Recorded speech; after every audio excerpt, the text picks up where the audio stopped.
Votre invité dans la grande interview en direct sur Boursorama, c'est Lionel Roch pour son livre « Laissez-nous bosser » aux éditions de l'Observatoire. Bonjour. Bonjour. Merci d'être avec nous. Livre que vous avez coécrit avec Isabelle Lasserre, journaliste au Figaro. Vous êtes chef d'entreprise, entrepreneur, dans l'audiovisuel, dans l'événementiel, dans la communication. Vous employez quoi, je crois, 100 salariés, une centaine de salariés Et la restauration. Et la restauration. Depuis le Covid, j'ai pensé qu'il fallait, au contraire de ce qu'on nous expliquait du distanciel, remettre du présentiel et que les restaurants étaient un bon moyen que les gens se rencontrent. Donc on a monté un quatrième pôle qui est la restauration, avec un premier restaurant à Genève et un restaurant à Rueil-Malmaison. Voilà, c'est écrit sous la couverture. Le coup de gueule d'un patron de PME contre les aberrations du monde du travail. Vous n'êtes pas patron du CAC 40, vous êtes le chef d'entreprise, j'ai envie de dire le prototype du chef d'entreprise français qui existe. Il y en a des centaines de milliers.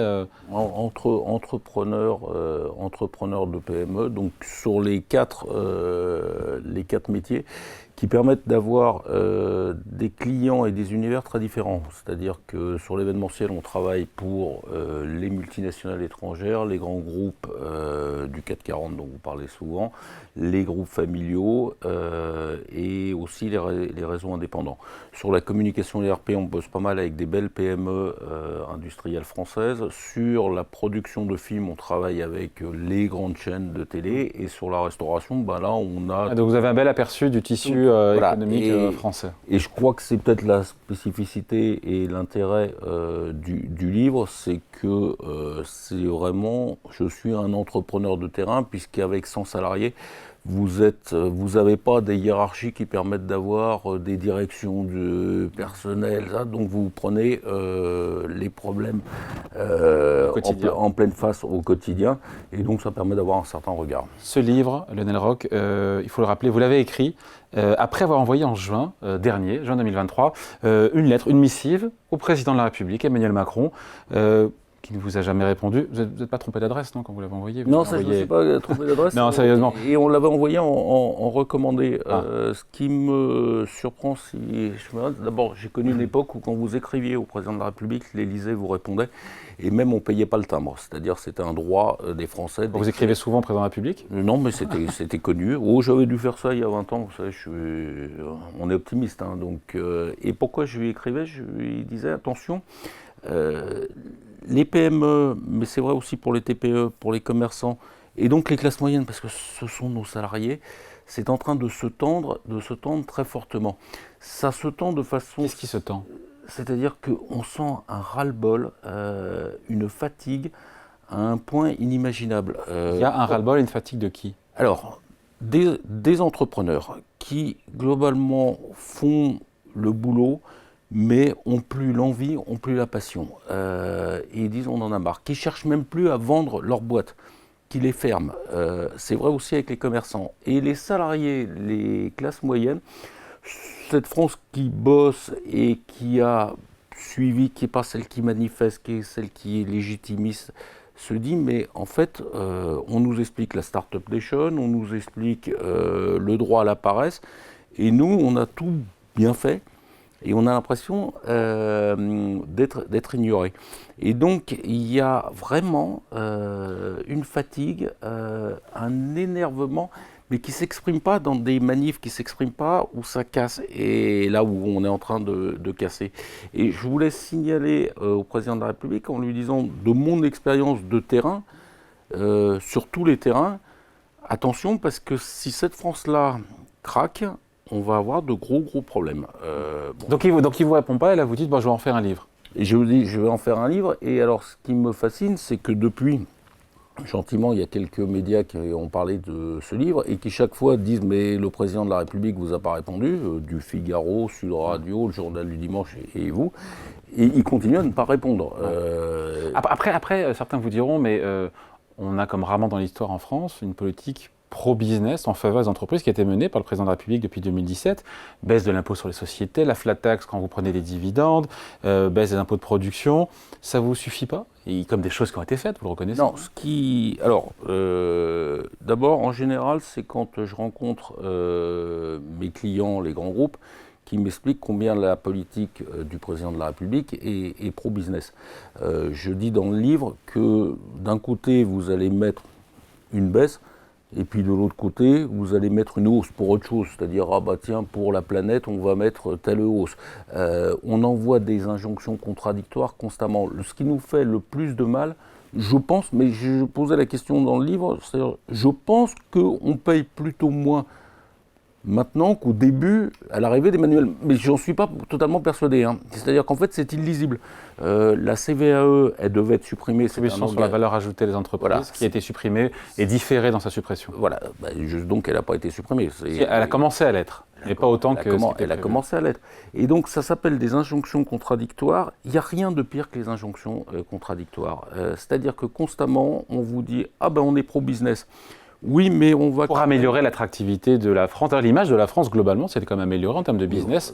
Ça, si vous voulez, c'est ce que vous racontez c'est pas le cas ici.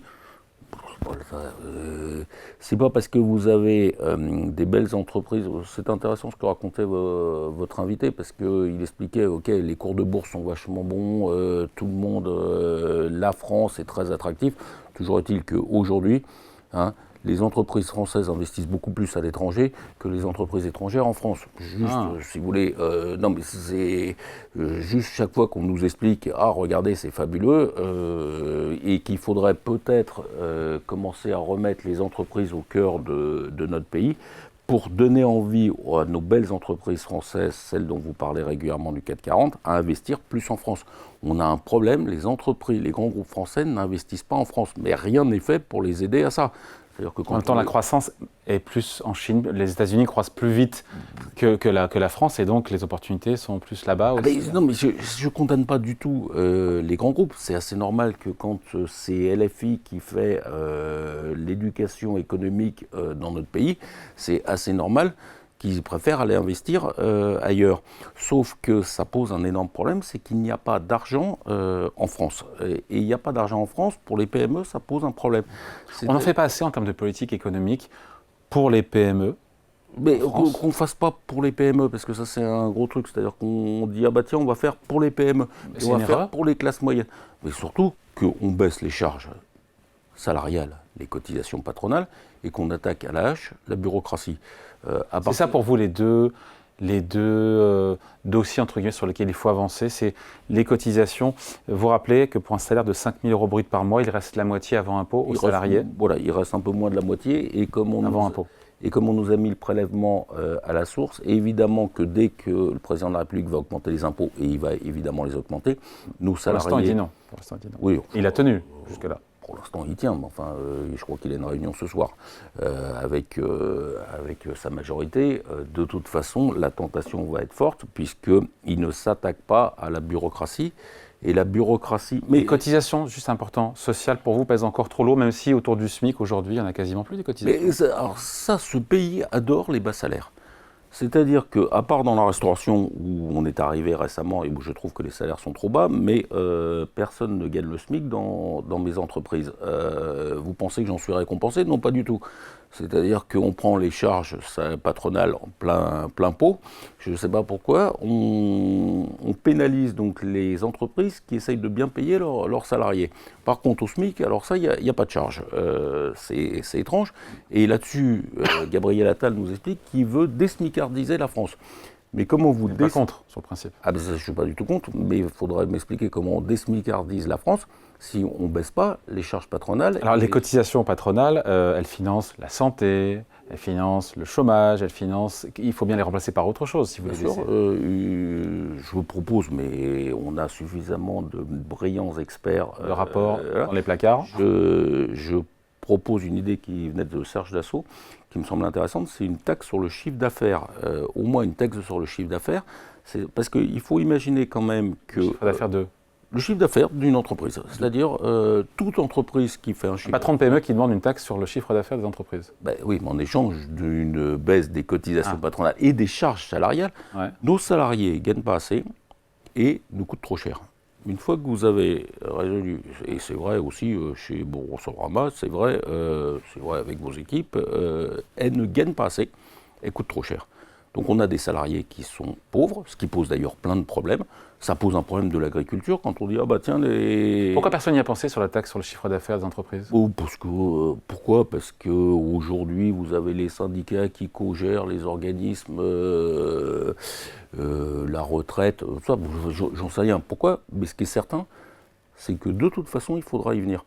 Pourquoi? Vous ne pouvez pas avoir un système de répartition avec un problème de démographie, un problème de croissance, et des gens qui, soi-disant, pourraient ne pas travailler. Donc ça veut dire que ceux qui continuent à se lever tôt le matin vont financer de plus en plus le système. Ça n'a pas de sens. Ça ne peut pas durer. Donc ça a l'air très… Voilà, alors des politiques vont expliquer oui, mais c'est pas aussi simple que ça. Mais de toute façon, ça ne peut pas durer. Parce qu'on va mettre de plus en plus en tension nos salariés et on va pénaliser de plus en plus les entreprises qui ont des salariés en France. C'est une folie. Et la bureaucratie…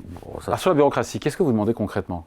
La bureaucratie, si vous voulez… C'est quoi la bureaucratie pour le commun des mortels qui nous regarde, qui ne se rend pas compte? La bureaucratie… Au quotidien pour un patron de PME. Alors, vous regardez une fiche de salaire en France. Et on a racheté et relancé une affaire en Suisse. Et j'ai vu une fiche de salaire en Suisse. On pense que c'est un gag. Vous avez 5 lignes. Vous avez 2 pages. Mais est-ce que, donc, on remet… Oui, mais tout est informatisé aujourd'hui. Tout est informatisé. D'abord, les taux changent tout le temps. Vous n'avez plus personne qui accepte de faire les payes. C'est-à-dire pour les PME, des entreprises qui font les payes, ils n'arrivent pas à recruter. Donc en fait, bientôt, on ne pourra même plus les faire. Il faut savoir quand même que pour gérer la bureaucratie… Et quoi d'autre comme bureaucratie pesante, envahissante et chronophage? Mais constamment, vous avez déjà regardé le Code du travail? Le Code du travail, si vous voulez, il y a 30 ans, il faisait ça, maintenant il est comme ça.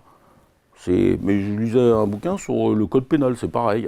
Donc on nourrit du texte et du texte. Il y avait l'autre jour, enfin il y a quelques mois, une idée qui était le fait maison dans les restaurants. Ils voulaient mettre un label fait maison, ce qui est intéressant puisque nous, on fait maison, et donc on était assez contents. Mais dès qu'ils ont cette idée où vous dites qu'est-ce qui va nous tomber sur la gueule. Bon, d'ailleurs, ils sont en train de reculer parce qu'ils vont vous remettre une norme, et une norme, il faut que l'État arrête, et les politiques arrêtent de penser que leur job, c'est de remettre un décret sur un décret. Et qu'ils regardent qu'est-ce qui est dans l'intérêt de l'économie française. C'est ça qui doit changer. Donc les 2 urgences, c'est débureaucratiser pour le patron de PME que vous êtes et revoir, baisser les cotisations, mais il faut trouver des financements parce que c'est notre modèle social. Mais qu'on le transfère sur autre chose. Je ne demande pas, je ne suis pas un ultralibéral qui dit tiens, il faut supprimer. Je dis chercher ailleurs. Et une idée du chiffre d'affaires. Est-ce que vous trouvez normal qu'une entreprise chinoise qui va fabriquer des voitures en Chine, qui va venir les vendre en France avec un service marketing, si vous voulez, où il va y avoir 50 salariés, qui va se retrouver à faire 1 milliard de chiffre d'affaires en France, en fait, n'aura pas cotisé sur notre modèle social, pas juste la TVA, n'aura pas cotisé sur notre modèle social, mais aura profité de notre modèle social. Puisque le Français qui va l'acheter aura quand même eu soit des aides, et nous, on se retrouve, mais c'est exactement ce que vivent les agriculteurs. C'est-à-dire, on nous met les normes, on nous met les charges, et après, l'État arrive à faire des appels d'offres sur lesquels il ne choisit pas les entreprises françaises parce qu'elles sont trop chères. Il faut quand même… Alors, qu'est-ce que font les grands groupes du CAC 40 ? Ils vont à l'étranger chercher la profitabilité.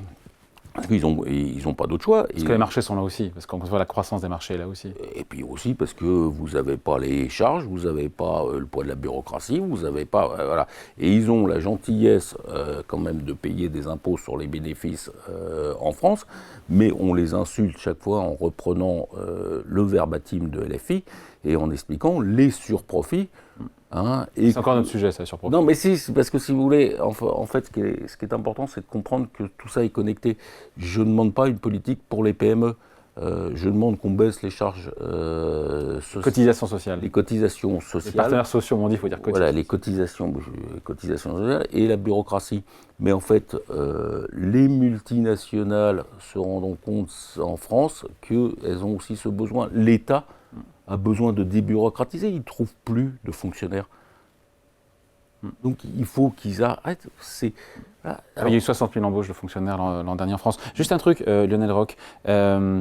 Vous estimez être le porte-parole des patrons de PME voilà, qui en ont marre? Parce que vous nous racontez, c'est votre quotidien, mais qu'est-ce qui fait que vous êtes, encore une fois, ce porte-drapeau, cet étendard et que, comment vous savez qu'il y a un ras-le-bol global des patrons de PME?